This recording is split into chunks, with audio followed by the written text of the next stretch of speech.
Good afternoon on the 25th of May 23. Yeah, into the last week of May already. Yeah. Things have expanded in the garden quite a bit, but I'm not going to give you a full wittering today.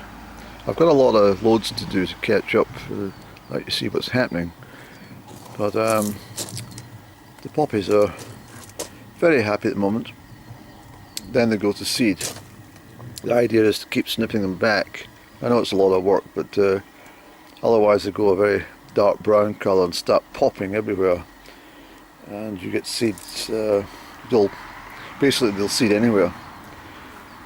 But I'm sure you must agree they're very bonny in the garden when they're in full bloom. This round is a self-seeding round. Hello there. You alright? She's a very attractive tree, the round. And of course it wards off witches and stuff and demons. I think the only demon I had was about a year ago came here. But well, I've had visitors since, right enough, but none of them have been demons. I've got a aster in here. I've separated one of the carnations, the big thick one, so it's in there. It's delighted to be in there with the water, and I've got to make them this daisy, so they'll do their own thing. I've popped on, I should say potted on the Nemesia. Heavenly scented, this stuff, and there's lots of florets coming through, so very beautiful plant, and as I say, very scented. I've got two, I might get another couple. And the osteospermum at the back there is a very pretty plant. Have I got something on the front of my screen? No. I thought I had something on the screen, Fergus or something. But so they'll come out in abundance of pinks and purples. So I'll get a couple of yellow ones, I think, for the corner. I put in a couple of calendulas here just for, then I've got the mint at the back just now, and those blue flowers that I've salvaged are in there. They should be coming away alright, and then I'll put them in the garden just like these asters. I potted them on here, and likewise they'll, once they've taken a bit of root and expanded a couple of inches or more, I'll then put them into the soil on a wet day. A couple more here. And likewise, these sweet williams are very, excuse me, the sweet williams are very slow to come, but they come out in very bonny pink and reds, very attractive looking plant. And well, things are just doing their own thing at the moment.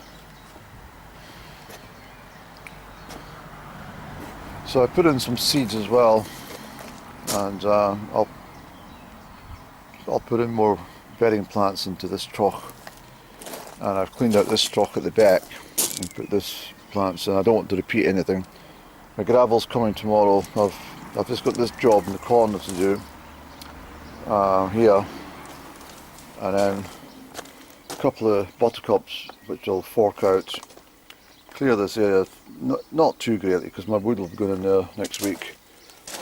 The potting stand is looking rather busy at the moment, but that will be organised.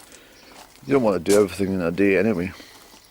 And these trays and stuff will be removed so that we have the plain wood.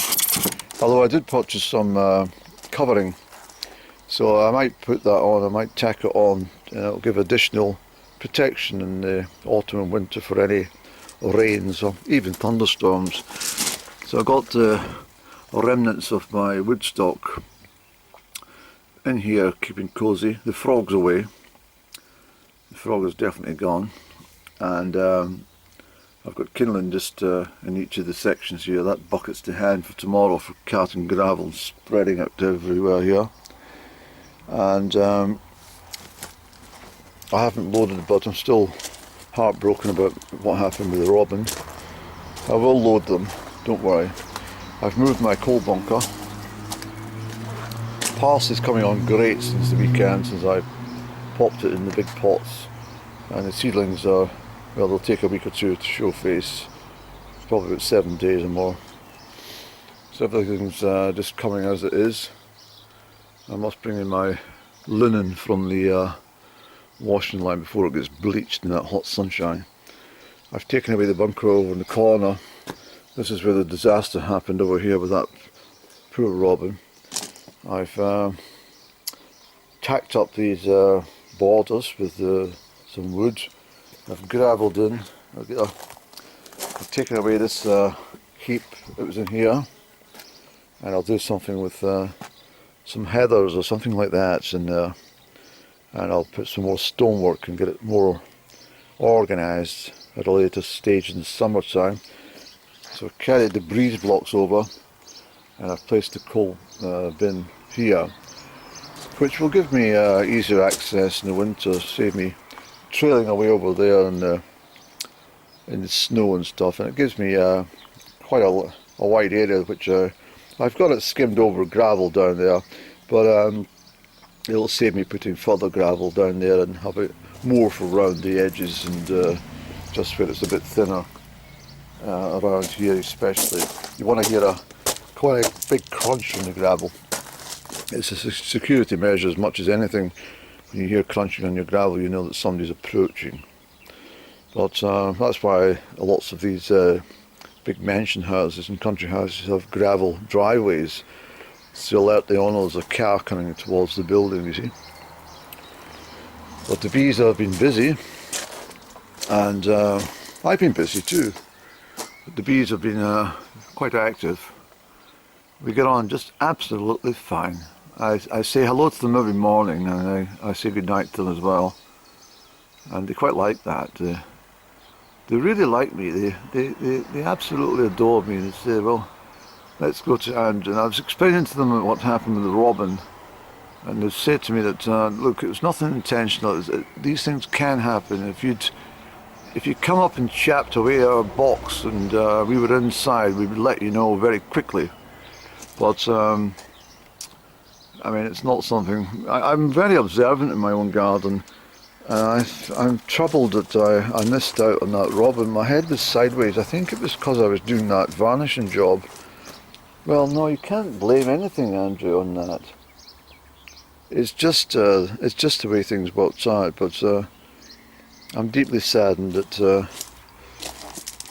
Well, I'll do the full load about the robin. How heartbroken it was. Truly, truly heartbroken. But anyway, hopefully you think I've given the path a wash. I like to keep my entrance pathway spick and span as well. I think everyone should. Keep down the dust and just remove any grime, dirt and bits of moss. But I mean, don't get OCD over things. But everything's coming on really well, and I'm quite pleased with the progress. And what I do in the evening when I'm out having a cigarette is I just wander around looking at things, not too deeply. And if I see something which needs to come out, for example a weed, I just take it away there and then, and it saves giving one of those days where you spend hours just weeding.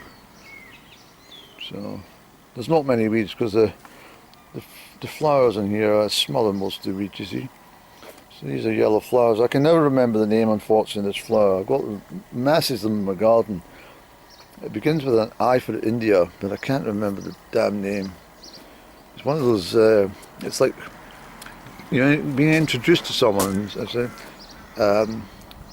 so was it Matilda or was it Melina? I can't remember. And then you get mixed up and you forevermore call them Matilda when their name is Melina or something. And then the beautiful carnations come out. That one comes out in purple and there's pink all scattered around as well. And some willow through there which I don't like. And the hazel's coming through. Everything's looking very, very well. But obviously you can't have an instant garden. You shouldn't have an instant garden anyway. The yellow achillea is in the back there. So that will come out very nice. I don't think we're going to option for sunflowers after all. I don't think it's I think it's too late for getting sunflowers on the go. We'll see what happens. We'll see what happens. But this is all looking very good round the doorway, this honeysuckle. It's all very attractive. So, and I'm leaving this just now for obvious reasons. Then we'll take it away and also, and we'll put in, we'll just discard the whole thing and we'll fill it with daffodil bulbs and tulips and stuff like that, as it used to be. This is another round tree, which is again self-seeded, and she's a charming tree. She's very elegant.